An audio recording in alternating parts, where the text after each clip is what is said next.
Hi everybody, I'm Kevin Orman, the Master of Self-Leadership. Welcome to Leadership U. Today I'll be playing a video of an interview that I gave a couple of weeks ago with a long-term business partner of mine from Southeast Asia. Welcome to Leadership U, where it really is all about you.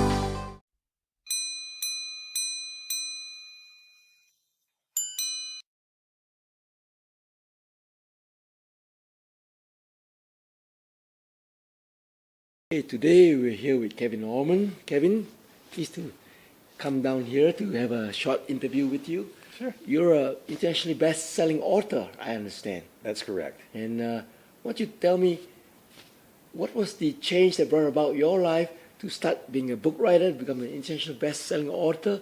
How do you do these things, and what's the message that you're sending out to the people there?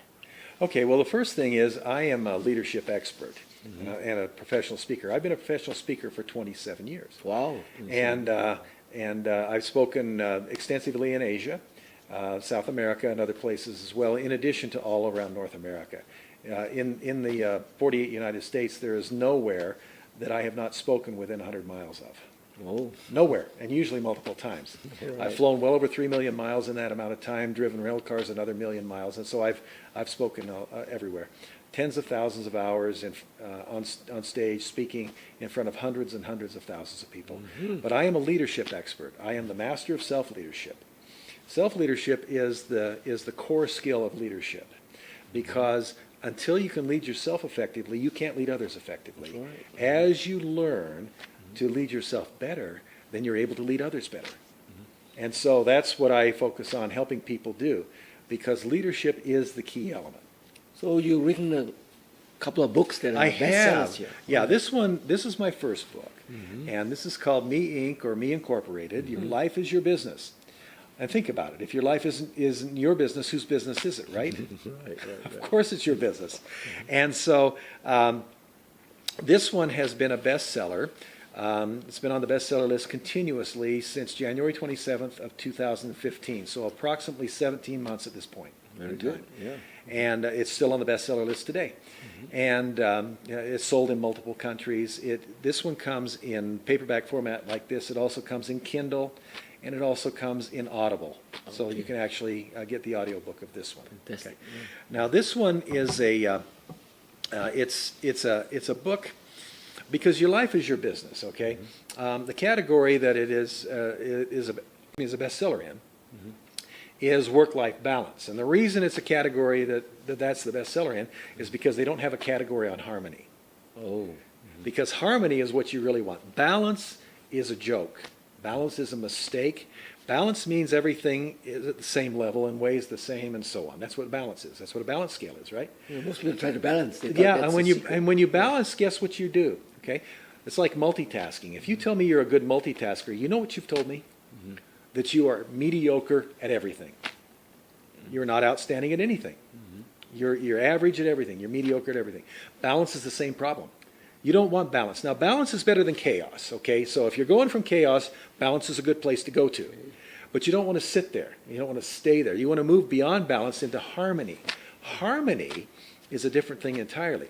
Now, in my book here, I talk about 6 different areas of your life. You know, your career, your health, your family, your fun, joy, happiness, and recreation, spirituality, contribution, and legacy. Those are the 6 areas that I broke your life down into. Now, in each of those areas, part of the problem that people have is they spend more time planning a vacation than they do planning their life. And so, on the other hand, if you do too much planning of your life, you never get anything accomplished. So there's a place in there, kind of a sweet spot that you're looking for, where there's enough structure but not too much. Because too much structure stifles creativity. Yes. Too much structure stifles. It just drains the juice out of your life. It just drains the life out of your heart. It doesn't work so well, and so you don't want to do that. Okay. So what the idea here is that we want to find that place of harmony. Because if I take a look at each of those areas and I balance them all out, then what that means is I'm average and mediocre at all 6 of those areas. Okay, I don't want to do that because it changes over time. You see, when my children were young, okay, the family area was a bigger emphasis. It took more of my time, and so on and so forth, because they were there all the time, and you had to be cared for, and had to be, all the things that you do when you have small children. My children are all grown. They all have children of their own at this point. And so as a result, that aspect of my life and my time doesn't have as many requirements as it did when they were younger. So balance isn't what you're looking for. Harmony. You see, if you look musically at what a harmonic chord does, okay? If you have a harmony, and I always use the example of the Beach Boys in Good Vibrations. If you're familiar with that song, that song is an old if song. you know that song, okay, there is a chord in there that is absolutely perfect harmony. They go ah, and they're all and the harmony is perfect. If you analyze that, every singer is singing at a different volume. That's all. Volume. Every singer, it's not balanced. It's a harmony. Every singer is singing a note at a different volume. Bass notes require more power. So the bass notes have to be louder. The treble notes, the high notes, have to be softer to create that perfect harmony. Well, the same is true with your life. So that family area of my life, obviously my wife still is, with me, and we still have that. We've been married almost 38 years now. Wow. But the thing is that doesn't have the same level of time commitment, the same level of requirement. It's different than it was when I was young. Okay, so the strength of that note, the family note, is different than it was 20 years ago or 30 years ago. Yes. And conversely, the career note changes over time as well. And so does the spirituality note. All of the notes are going to change. And so two things about that. You want that perfect harmony at whatever point you're at. Okay? So the perfect harmony, the perfect note of harmony when my children was young is a different note than the perfect note of harmony today. So what happens, it changes over time. And so if you were to play all those perfect harmony notes, you would create the song of your life. Yes. Because it would change over time. And the thing you don't want to do is you don't want to die with your music still in you. Right. Wayne Dyer used to talk about that. He said, I don't want to die with my music still in me. Okay? And boy, I'm about that. I do not want to die with my music still in me, because at this point in my life, I've got a lot of experience, a lot of knowledge, a lot of wisdom that I didn't have when I was younger. You see, wisdom helps you to make good decisions. Right. Wisdom is gained by making bad decisions. That's how you do that. The experience teaches you. Now, some people keep making the same mistake over and over again and never learn the lesson. Okay, Einstein, that was his definition of insanity. They say is making the same mistake or doing the same thing over and over again and expecting a different outcome. Okay, that isn't what you do.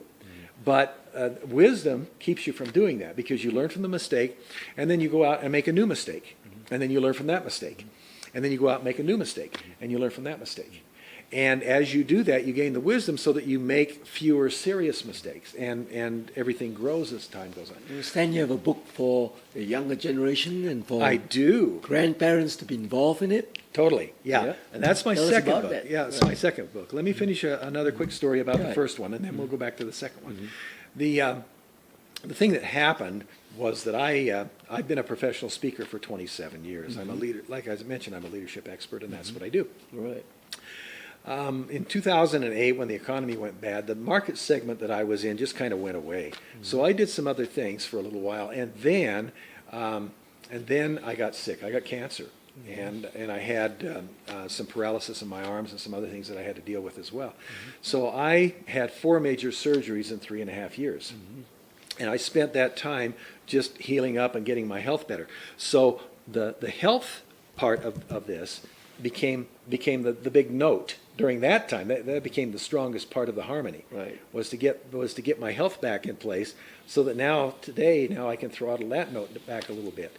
You see, but what happened in that process is it's 2 years ago now. It's May 2014, just a little over 2 years ago, and I'm feeling good finally. I make the decision it's time to take my business to the next level, to go big or go home, and I decide it's better to go big than to go home.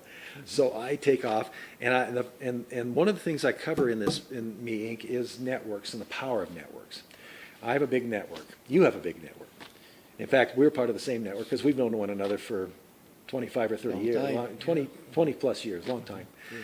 And so as part of that, the thing that I did was I looked at where I wanted to go. I looked at the people that are in the market areas and speaking in the venues and things like that, training, coaching in the certain venues that I want to go because the segment that I was in, like I say, had kind of dried up. And so it was time to move. And so I looked at my network, found people that are there, I called them up on the phone. And I said, okay, here's what I want to do. I want to go play here. I want to go do this here. I want to go speak there. I want to go do these other kinds of things. What do I need to do that happen? And every one of them said the same thing. They said, you've got to write a book. The first step, so it's kind of like the price of entry into where I want to go, is I had to have a book. And so they all said that. So I made the decision in May, it's May 2014, I make that decision, I'm going to write a book. I've never written a book before at that point in time. I don't really know how to write a book. I've read hundreds and hundreds of them, but I don't even know what the book is going to be about. Yeah. But 100 days later, I had 100 copies of this in my hand, and it was selling live on Amazon and live on Kindle. And then that was September of 2014, and then January 27th, 2015, I went number 3 on the bestseller list. Okay, because once I had my book, then it was a matter of learning how to market it, create a bestseller, and do all those kinds of things. And I found a coach to help me to learn how to do that. And I learned enough in that process that it all kind of worked out. So here's what happens. It's now September 2014. I got 100 copies of this book in my hand. And the reason I'm able to do that so quickly in 100 days is because I'm a leader. I know how to put teams together. I'm a very good project manager. I've trained thousands of people on how to do those things over the years. And so that's something that I know how to do. And so I put together a project. And here's the cool thing about that, is I had that 100 copies in my hand, okay? And my total hard cost to that point, to get the book written, to get the cover designed, to get it proofed, to get it edited, and the 100 copies that I had in my hand, my total hard cost was $632.46. Oh. And that included the 100 copies. So I can teach people how to do that. That's Yeah, one of the things I that's teach cool. people how to do. Yeah. And is how to actually do it in a relatively inexpensive thing. Think about that. With 100 copies, I've got $2,000 worth of inventory at retail. So how long did it take me to recover my $632.46? Not very long. And so the point is that that's what I did. And so that's the thing. So here it is now. It's September 2014. I get my very first proof copy of this thing in the mail, okay? My very first proof copy. And I'm so excited. And about an hour later, on my door, 2 little granddaughters, 8 and 10, that live about 2-3 blocks away from where I live, are at my door. And I let them in, and I bring this thing out, this brand new, I'd only had it an hour. I bring out this brand new proof copy to show these little girls, you know. And I bring it out like a proud papa, bringing out my baby, right? Yep. Sure. So I bring this thing out, and I show it to them, and I say, now tomorrow you can go to school. You're going to be the only kids in your class whose grandpa is a published author. And I thought they would think that was cool, right? Okay. And they kind of looked at the book, and then the older one looked at me and smiled, and she said, "Is it a kid's book?" So that's how. Yeah, and you know, it kind of humbled me, of course, and so I said, "No, honey, I'm sorry, it's not." And then she went off and proceeded to do whatever else she wanted to do, and you know why she was there and whatever it was that she wanted to ask me, which I don't even remember what it was right now. It doesn't matter. Yeah. So after I picked my ego up off the floor,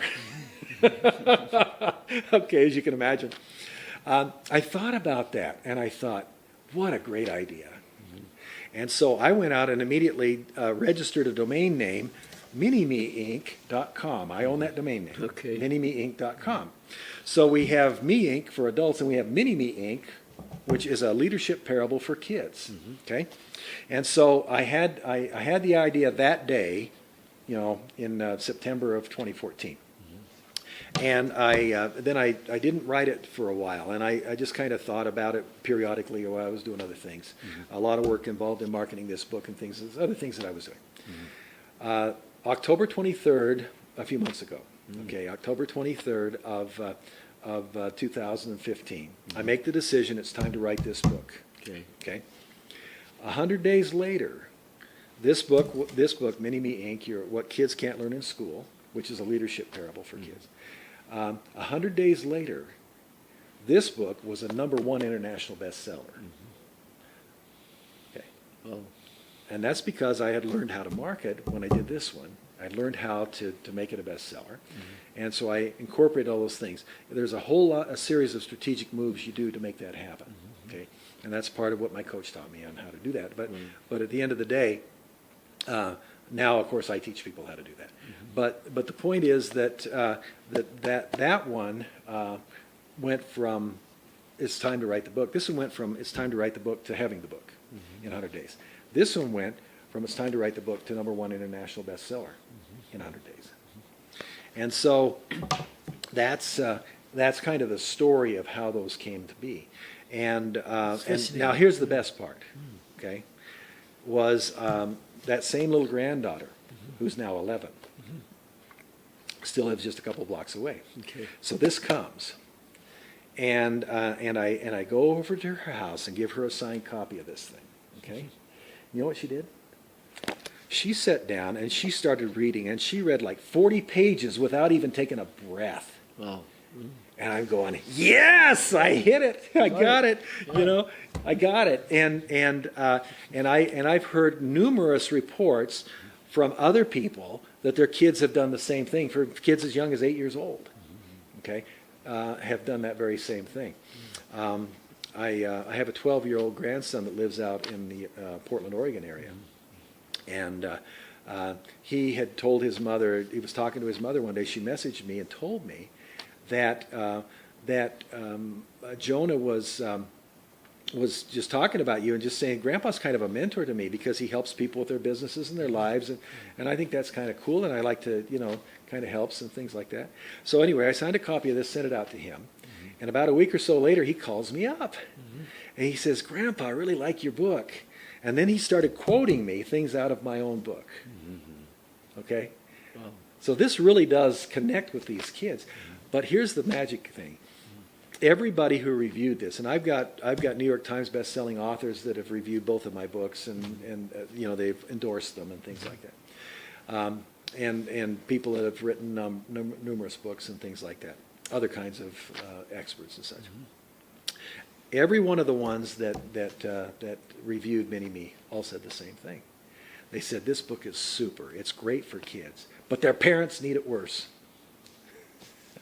So what I recommend people do is get this. Teach the children. Get this, and because you can't teach what you don't know, Right. and you can't lead where you won't go. Now think about this.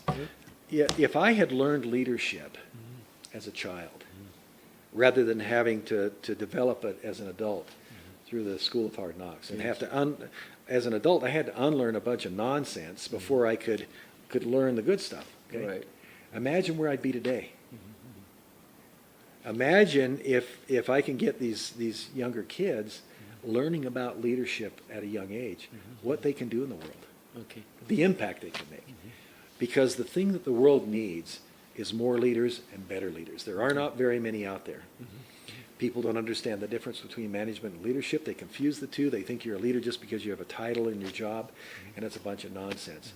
Okay? Very few, if any, politicians are leaders. Very few leaders of business organizations are leaders.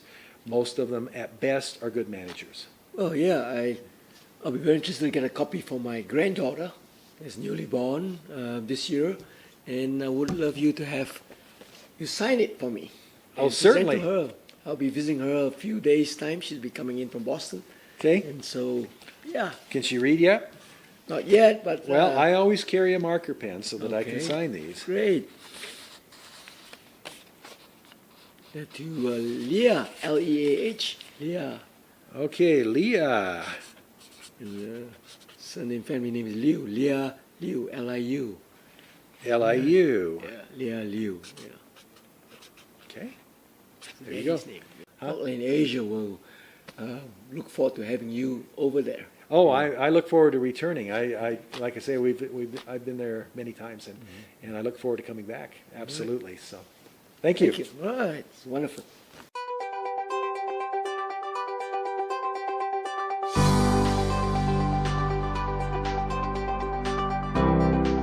The purpose behind my speaking and my coaching is based upon my experience that I have learned that most people do not understand what leadership is, they don't understand how to do it, and they don't understand the importance of it. And if you can't lead yourself, how can you lead somebody else? As you develop that and lead yourself better, then you can lead other people better.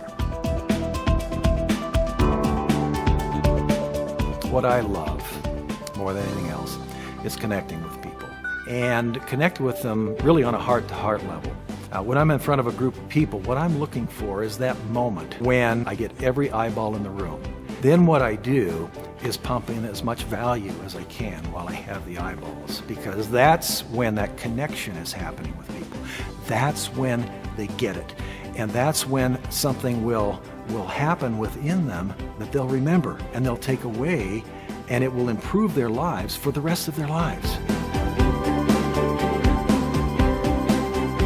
Leadership and leadership skills take a lot of work, and that's one of the reasons why they're not as widely practiced. And so as a result, we end up with needing there more than really anywhere else we need. It's pretty easy to come up with technical skills, it's pretty easy to come up with management skills, but leadership skills are an entirely different beast. They have to be developed. They can't be trained. Well, some of the transformation and value that I bring into the clients is really the leverage. You see, what happens is everything works like a three-legged stool, and you have a technical leg, you have a management leg, you have a leadership leg. Most organizations, most individuals even, have a big, strong, honking technical leg and stubs for management and leadership legs. If you try to sit on a stool like that, you wonder why you're on your backside on the ground, why your business is on its backside on the ground. What I do is I bring to that, grow those other legs, in particular the leadership leg. If you could do it by yourself, how come you haven't? Ultimately, we all need help, and that's the first thing. The second thing is, why would you pick me? Well, you would pick me not only because of the skills that I bring, but you would pick me because you connect with me. And if you don't connect with me, then you really should pick with someone else that you do connect with, because that is what makes it work. It becomes a relationship where there's trust involved. It becomes a relationship where there is connection involved in order for it to be effective. If that isn't there, then the change that's inside that you need isn't going to happen, and it isn't going to stick. If it doesn't connect here, it doesn't stick. My goal is to reach as many people as I can and help them to improve their lives, their jobs, their relationships, their marriages, you name it. It doesn't matter, because all of those things fit within the realm of leadership. That's my goal.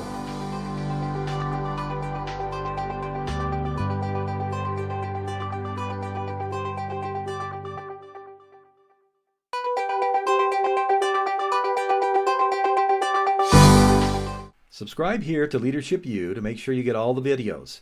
Also, you can watch more videos from here, including two that I've shown, my speaker reel, and also one I call Leadership Elephants in You.